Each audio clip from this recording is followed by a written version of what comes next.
This is Morocco, le Maroc autrement.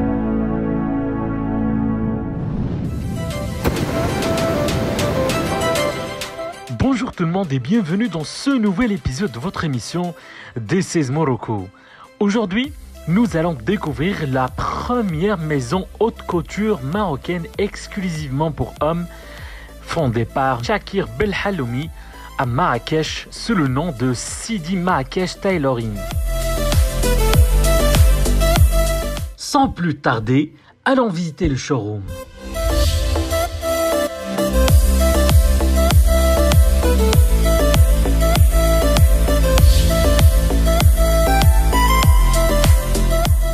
Voilà, bienvenue dans mon showroom.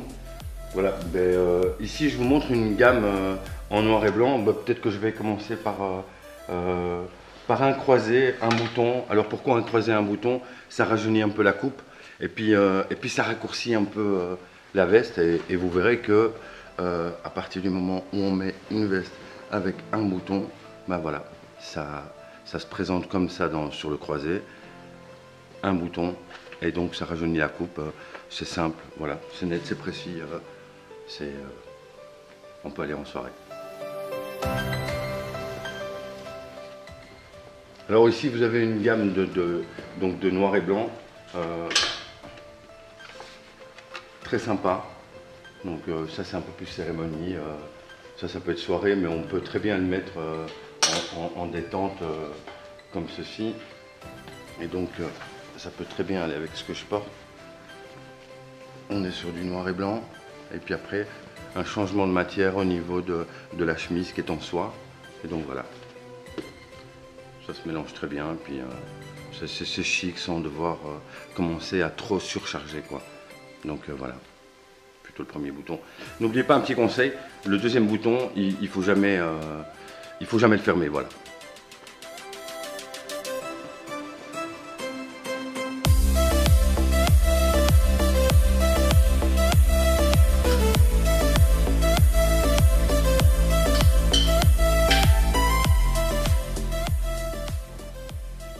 Donc voilà pour ce qui est un petit peu plus habillé. Donc ici, on est toujours sur le même principe. Je pars toujours d'une tenue de base, un bleu, un pantalon un peu mi-serrouette, avec une chemise en soie. Et vous voyez que on peut directement faire en sorte que ça matche avec un petit teddy comme ça, sympa. Vous voyez.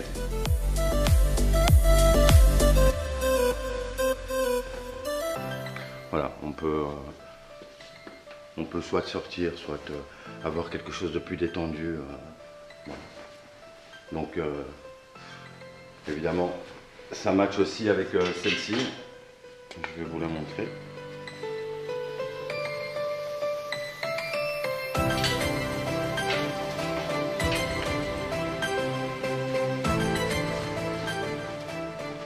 Donc voilà, petit blouson comme ça, très détendu, très léger. On peut même relever un peu le col. Et voilà. Alors toujours partant de la même tenue, on peut très bien accorder ça avec d'autres choses. Donc si tu veux bien te donner la peine.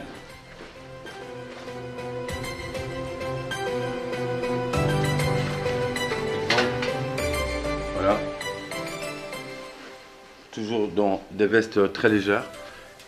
Celle-ci est en wax, c'est un tissu africain. Et donc voilà, j'ai une veste sans col qui ne se ferme pas, super léger pour une petite soirée détendue, quoi.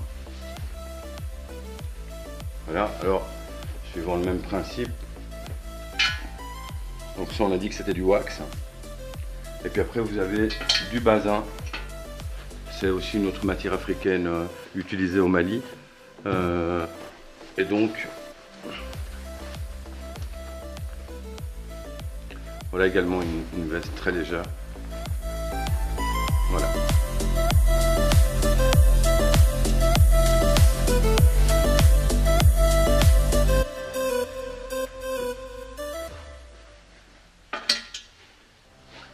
Ah oui, peut-être voir les petits détails ici. Un petit soufflet là. Ok. Alors, Ici par contre le bas n'ira pas avec la veste, mais voilà. Ça c'est une veste un peu plus cérémonie.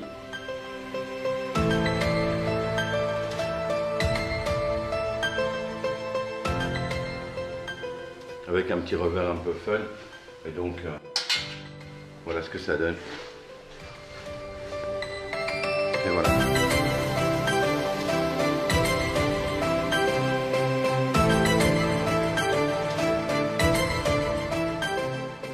Voilà, donc chez CD Tailoring, une de nos spécialités, c'est de pouvoir retoucher un costume en prêt-à-porter. Souvent, les gens, la taille va lui aller, et puis après, il aura peut-être les manches trop longues, le pantalon sera un petit peu trop large. Et donc, nous, on part depuis un costume comme ça, pour quelqu'un qui a envie de se marier, depuis un prêt-à-porter, qui tourne vers entre, on va dire, 3 et 5 000 dirhams. Le truc, c'est qu'on va complètement le retailler sur le client, de façon à ce qu'il puisse être élégant, parce que régler un vêtement, c'est vraiment primordial. On peut avoir le plus beau vêtement du monde si jamais il n'est pas réglé. Voilà. Et donc nous, on va régler au niveau de la taille, on va régler au niveau des épaules, au niveau de la longueur des manches, au niveau de la longueur aussi de la veste. Et puis pareil pour le pantalon, quoi. On va resserrer, etc. Et quelqu'un aura l'impression vraiment d'avoir un vêtement à sa mesure qui sera fait en demi-mesure. Voilà, donc il y a deux pôles, il y a le sur-mesure qui part depuis le départ où on fait le patronage, etc. Et puis il y a de la demi-mesure où on part de la taille la plus proche du client et puis on lui retaille complètement pour qu'il soit complètement équilibré. Her alarm goes off and she gets up to watch the morning news. Doesn't work no more but tells a lot of stories about youth. Drinks more lately, ain't got pills in many different colors too. Morning light is showing, she moves the chair. Ce qui m'amène moi à faire ce travail, c'est vraiment cette énergie artistique, avec cette effervescence des artistes ici au Maroc, avec lesquels il y a moyen de faire des choses assez sympas, quoi, tu vois. Que ce soit au niveau de la musique, que ce soit au niveau du cinéma, que ce soit au niveau de l'événement en général. Parce que nous, nos collaborations, elles fonctionnent avec les plus gros palaces ici au Maroc, et puis après, avec des tournages plus modestes, avec des tournages avec des stars mondiales, etc. À chaque fois, c'est une expérience différente, tu vois. Mais ce qu'on remarque, c'est que l'artistique est en gestation ici au Maroc. Et que c'est ça qu'il faut pousser.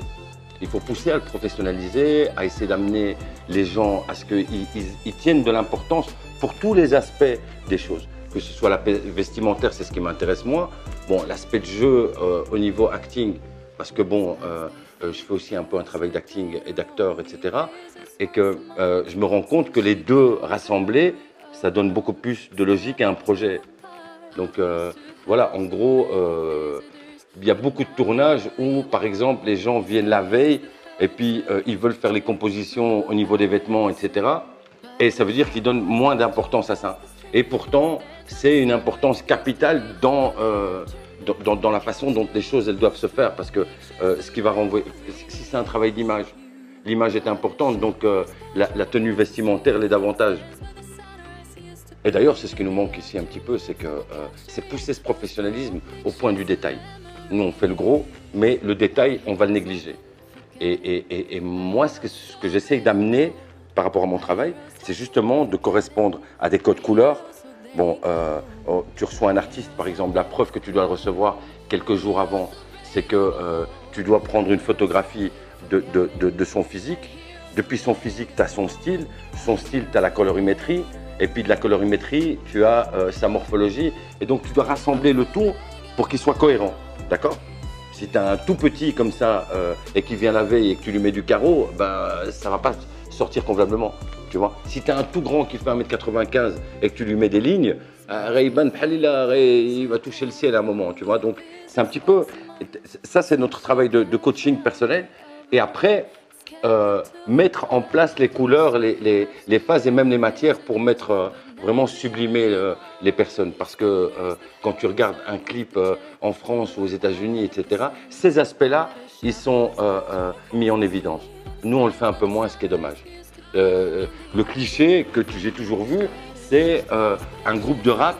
Automatiquement, il faut qu'il soit dans un palace, il faut qu'il sorte, qu'il ait une voiture cabriolet, il faut qu'il y ait des nanas super belles, alors que le monde, c'est pas ça. Le monde, c'est aussi des nanas moins filiformes, un petit peu plus en chair, la réalité en gros. Non, mais nous, on a de toute façon une vocation à s'ouvrir sur l'Afrique. Après, moi, ma vision de Sidi dans 5 ans, c'est déjà une vision qui a été préparée il y a déjà 4 ans. C'est-à-dire qu'on peut habituer les gens à ce qu'ils soient vraiment pris en coaching. Et quand on travaille avec des artistes, c'est très important de pouvoir les coacher. J'ai d'ailleurs reçu une demande pour habiller Khaled, le chanteur. Et ça demande tout un travail parce que c'est quelqu'un qui arrive aujourd'hui à l'âge de 60 ans. Il ne peut pas s'habiller en Philippe Plein avec des trucs super serrés, en ayant un peu... En fait, c'est démontrer à l'artiste qu'il faut travailler dans une forme d'équilibre, qu'elle soit liée à son âge, qu'elle soit liée à ce qu'il va faire de nouveau, à ce qui est lié aux matières, etc. Pour moi, quelqu'un qui porte un blouson de motard d'un mec de 15 ans quand il arrive à 60 ans, c'est pas la bonne vision. Donc la bonne vision, c'est de pouvoir se dire, quelqu'un, on va travailler avec lui sur le long terme et on va lui démontrer que son changement, il va être bénéfique parce qu'il va se rapprocher plus de ce qu'il est, de son âge, etc. Parce que nous, on a des artistes qui sont des artistes qui ont une notoriété et il y a des choses qui ne vont pas avec, tu comprends? Ils veulent toujours ressembler à Enrique Iglesias, etc. Bon, moi, ce que je dis toujours à un artiste, je lui dis, écoute, sois la pâle copie de toi-même et ne sois pas la fausse copie de quelqu'un d'autre. Tu dois fondre ta personnalité et ça, on va aller le chercher avec lui. Tu comprends? À travers des essayages, à travers les matières, à travers toutes ces choses qui vont faire de lui sa personnalité. J'ouvre la parenthèse pour la refermer vite fait parce que malgré ça, c'est mon enfant, enfin, je l'aime vraiment très profondément. Et c'est surtout la relation qu'ils ont tous les deux, en fait, devant laquelle je suis un peu émerveillé parce que le grand, il le connaît depuis 1 an et pourtant il a l'impression que c'est son petit frère depuis toujours. Et d'ailleurs, on ira à l'orphelinat de façon à ce que tu vois un petit peu les choses là-bas. J'invite vraiment toutes les personnes qui ont déjà des enfants de ne pas en faire trop et puis de surtout en adopter parce que c'est un bonheur sans nom, quoi. Mais en fait, qu'est-ce qui a réveillé le déclic chez toi? Je ne sais pas si ça réveille quelque chose. Je pense que d'abord mes parents avaient déjà adopté et je crois qu'il y a des choses qui se passent par héritage, si tu veux. Et que peut-être que je le savais déjà depuis très longtemps que je prendrais un enfant dans un orphelinat et que c'était juste une question de circonstance en fait. Et donc moi je voulais faire de l'humanitaire avec un ami qui s'appelle Jamal Alaoui, qui a une agence immobilière ici, je ne veux pas la citer pour lui faire un peu de publicité, c'est Mur et Prestige. Et donc un jour je revenais de Casa, un mercredi soir, et il me dit écoute vendredi matin, donne-moi 2 heures, on va vite aller à l'orphelinat, etc. Et donc on y va. On fait le tour, etc. À un moment, on rentre dans une classe et puis il y a tous les enfants qui sont rassemblés. C'était une classe de petite section. Et il y en avait un, il dormait. Et moi, tout de suite, je me suis dit, c'est lui le patron, quoi. Et puis, parce qu'arriver dans une classe et voir un gars occupé à dormir, mais il dormait profondément. Genre, le gars, il calculait rien. Et puis, je suis revenu le lendemain. Et puis, j'ai refait le tour des classes, etc. Et puis, je l'ai rencontré. Et de ce jour-là, c'est lui qui m'a choisi en fait.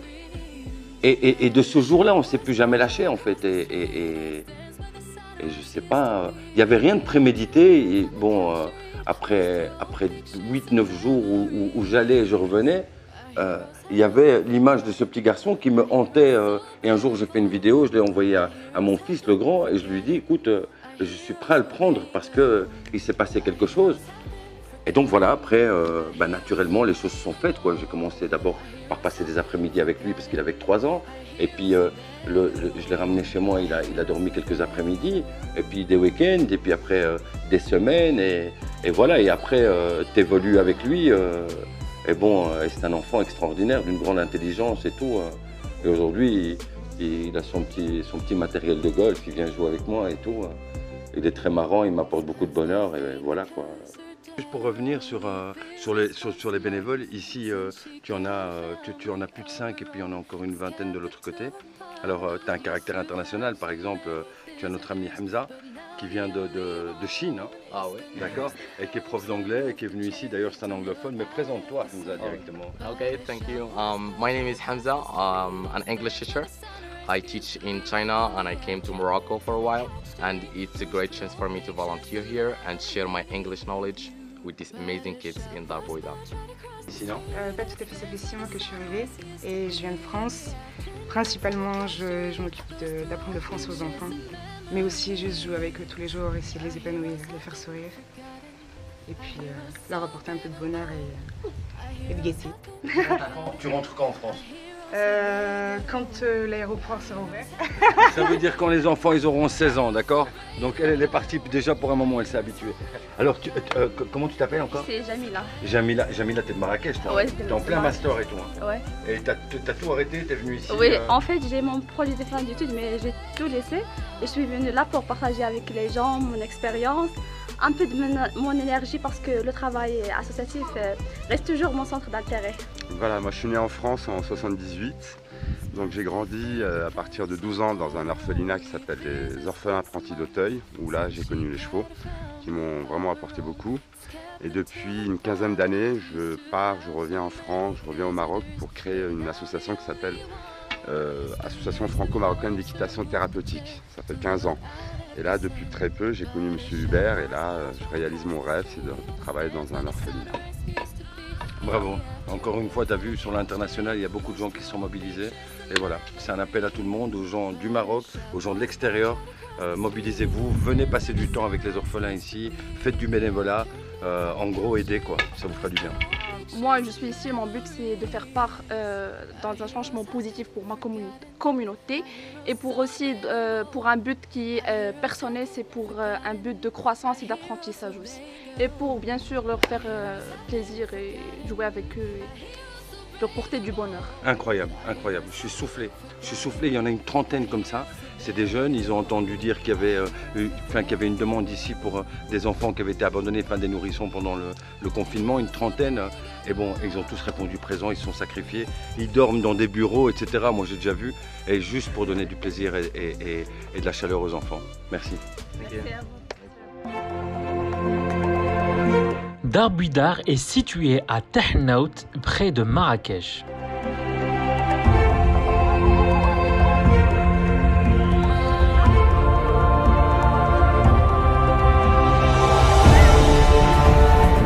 Notre épisode touche à sa fin, je vous donne rendez-vous la semaine prochaine avec un nouvel épisode sur la gestion exemplaire du Maroc de la pandémie du coronavirus.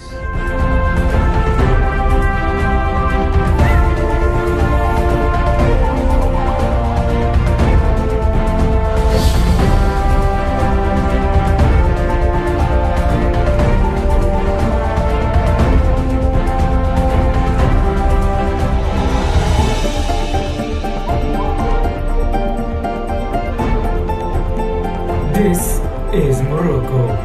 Le Maroc autrement.